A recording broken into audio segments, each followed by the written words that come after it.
Questions for Coach? Do you want him looking for more shots? Yeah, Klafke's a good player. He shoots open shots. He's got a great career ahead of him. There's only a few freshmen in the country that have played in the rotation all season long on a top 25 team. So we got a lot of confidence in Klafke. We'll need him to play well this weekend to have a chance to advance. It was a few games ago, but I was asking him about it. That shot in that game, I want to say there's like 6 minutes left or something. They'd gone up 8. They had some momentum. How big in the moment did that shot feel like to you? Yeah, it was a big one. Basketball's got a lot of moments, big possessions. Sometimes when you're in late shot clock, you got to rely on an individual player to make an individual play, and that was a big one. But that wasn't the only play Klafke's made all year. I mean, Klafke's basically impacted every win we've had. Crowd favorite from day one just because of how hard he plays. He's got a chance to be the face of the program moving forward. Just really proud of him. It's really hard to do. Just go back and look at the list of all the top 100 freshmen, 4 or 5 stars, and how many of those guys have been in the rotation all year long on a top 25 NCAA tournament team. Klafke's in a rare crowd with that. Does his effort become contagious with older guys even? Yeah, I think so, for sure. Obviously, he's got great positional size. He's got basketball DNA all over him. His father was a real pro for a long time. Klafke cares about his craft. He's going to be a really good player. I'm trying to get him to understand the moment right now. And again, he did a great job in Nashville impacting those games. And we need him to play well. I mean, he's in our rotation. Chris, I'm not sure if you're aware or not, but there was a certain college basketball analyst from a certain college basketball network that last night called y'all, quote, frauds simply because of y'all's conference affiliation. Do you have a response to that? No. You on the internet, man? Chris, you've obviously coached in this tournament before, and a few of the guys on this team have, but there's a lot of guys who haven't. What do you say to them to get them ready and for what to expect over these next few weeks? Let me get back to that fraud. Yeah. So, I think we got a good team. We just played in what people are calling the best conference in the history of college basketball. Today as the tournament starts, so we'll see how it plays out. 10 wins. Some interesting things about our resume. We didn't lose a game this year to a team that's not in the NCAA tournament.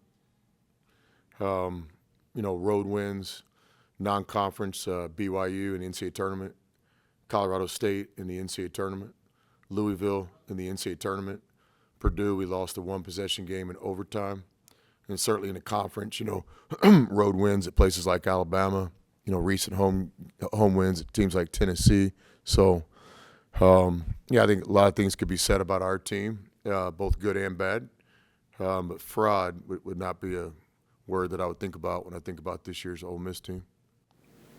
Yeah, just you've coached in this tournament before. Some of your guys, a lot of the guys on the team haven't been in this situation before. What do you tell them in terms of how to handle things these next few days and what to expect intensity-wise and just what might be different from what they've seen? Yeah, just open dialogue with our players. I mean, ultimately, our jobs as coaches, if you put it down to one sentence in a dictionary, it's like, do everything possible to help your guys be successful, whether that's teaching, coaching, motivation, support, criticism, confidence building. So, we've got a staff where, every member of our staff has been a part of NCAA tournament wins and runs. And so just trying to share our knowledge and our experience with our players, things as easy as logistics, how the practice times will work, how the kind of neutral crowd's going to feel in the first and second round, the limited practice time that we have in the game day arena, the media responsibilities in the NCAA tournament. So,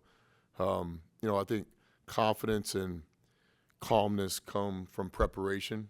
We try not to have any surprises this time of year, all the way down to hotel, to bus, to practice, to pregame. I think when you're really prepared, it's when you have a chance to be confident. So with our players that have played in the NCAA tournament, Sean and Juju and Barnes, leaning on those guys' experience, kind of registering their memory banks to what it was like. And then certainly with our staff, that's one thing we'll do. We already started that last night. We continued it this morning. We're just trying to make sure our guys are prepared and knowledgeable of what this tournament is. It's a little bit different than the games we've been playing. examples, the timeouts are a lot longer because of the TV contracts and stuff. So just things like that, preparing our guys so there's no surprises. Chris, do you do practice differently today, tomorrow, when you don't know who you're playing? Yeah, like I said last night briefly, I've never been in this situation before. So just spent some time last night just kind of digesting it and thinking about it. Also talked to some coaches around the country that have been through similar situations, playing the winner of the play-in game. So at the end of the day, we'll know who we're playing on Tuesday night. We don't play till Friday, so we'll have a brief session Tuesday night, and then we'll have 2 full days of prep, Wednesday and Thursday. So not much different than past NCAA tournaments where you get the Thursday draw. No matter what our schedule is, we always try to get back to us. I think in the NCAA tournament, it's about matchups, no doubt about it. Scouting is always going to be a part of this high-level basketball, but above all, it's about you. Can you bring your identity? As a matter of fact, the championship game is played on one-day prep. Those games end Saturday night and national championships Monday night. So we've been in this situation before in the non-conference. We purposely schedule different times, different locations, and different prep periods between games. So just reminding the guys that, hey, we've been here before. This will be the schedule this week. Kind of is the way we look at it. There's a note going around that this is the first year Ole Miss men and Ole Miss women have made the tournament the same year. I guess as broadly as you can take it, how much growth have you seen in Ole Miss basketball since you've gotten in here? With fan enthusiasm or any way that you've seen program growth? Yeah, just really excited for Coach Yo and the women's team. That's been really cool to watch in my almost 2 years now in Oxford. Just a lot of respect for what they do on a daily basis. They have a culture, they have an identity, got a good spirit around the program, so we'll be pulling for them in Waco. In terms of our program, seen a lot of growth. We talked about it before, the increases in attendance, both student section and season tickets holders and game day fans. That's been awesome. Obviously to be in the NCAA tournament's cool. We can talk about all this stuff after the fact, but, there's no denying, I think, 115 years of Ole Miss basketball. This is the 10th NCAA tournament bid, so that's cool. And I'm proud of the players and coaches and everybody in our program putting us back on this stage where this program needs to be on a consistent basis. And the way you break down tournaments about individual, the tournaments inside the tournament, and you talked about the first game being the toughest to win. What is it about the first game that makes it the toughest to win? It's just been proven over many times. Captain Obvious, you got to win your first one to get to the second one. But there's something about, the first game, just the feeling, the nerves, the newness, the expectations. NCAA tournament officiating is different. NCAA tournament timeouts and game plan or game setup is different. The venues are different. In the SEC, we've been playing in front of great home crowds or very challenging road crowds. Now you get into a much neutral feel, like both fan bases will have a section, and then most of the arena will be filled with fans from the other teams just watching that game. But there's a lot of things that go in the NCAA tournament a little bit different that we'll try to prepare for. We've always set it up kind of as a 4-team tournament. Most important game's the first one.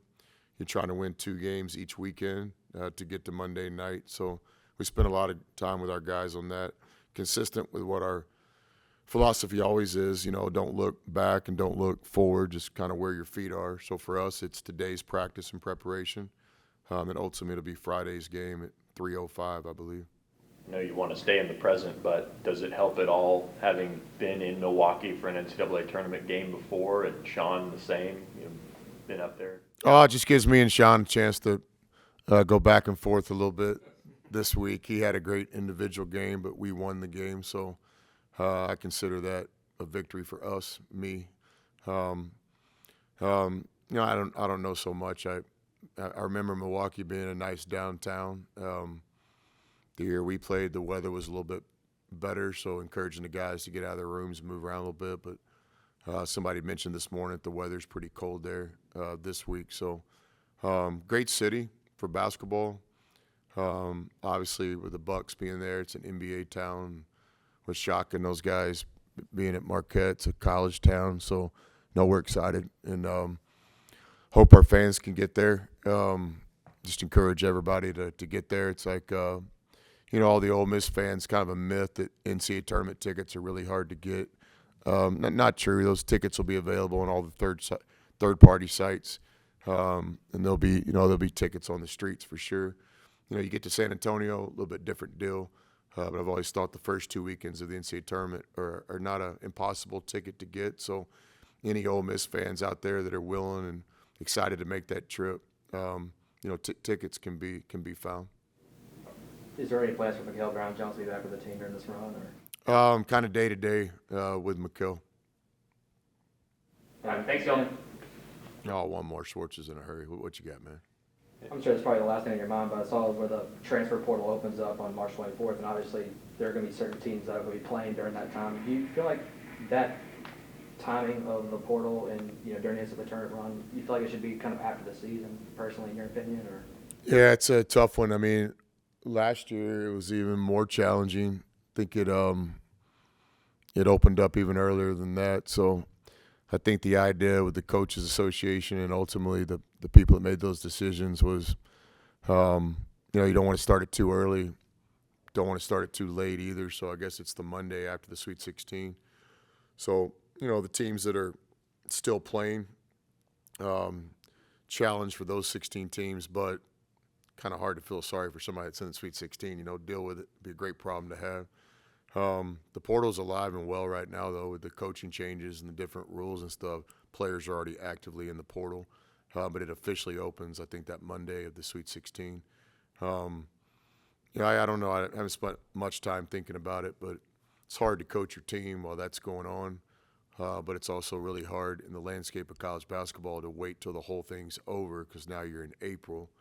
And, so it's just like the Wild Wild West right now with no sheriffs. Watched a lot of those shows in the last year, like what, 1883? Is that one? 1883?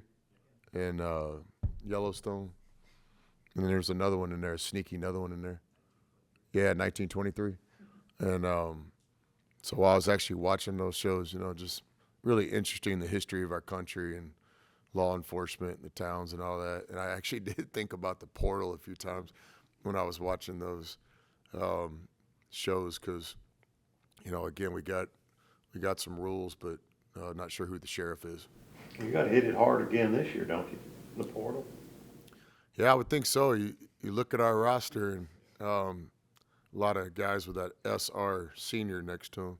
So, but no, I think program's in good shape. We got a chance to return a couple really good players and sign 2 really good high school players early. And so we're in no different position than everybody else. It's college basketball, it's roster management now. And with that, I've always been a guy that thinks about the opportunity. I don't spend a lot of time thinking about the challenges. That is what it is. I don't set the rules, but no, I was proud of our first year team here. You think back, we're pretty good the first year, and I think we've obviously taken the next step year 2. I think we can be a real factor in this tournament, and it's going to go nowhere other than the right direction. We're going to keep building this thing. So excited about this week in Milwaukee, and excited about the future of Ole Miss basketball as well. Are you confident D is coming back? I hadn't thought much about that, so confident that Dia will get himself prepared and play well in Milwaukee. Malik's had a good year. Proud of him. Now it's time for all these guys to shine. Matt and Brake have had great careers. Dre had a great career. Sean, Dia had a great season. Now it's time to bring your A game on this stage. That's what March is, college basketball. Thank you.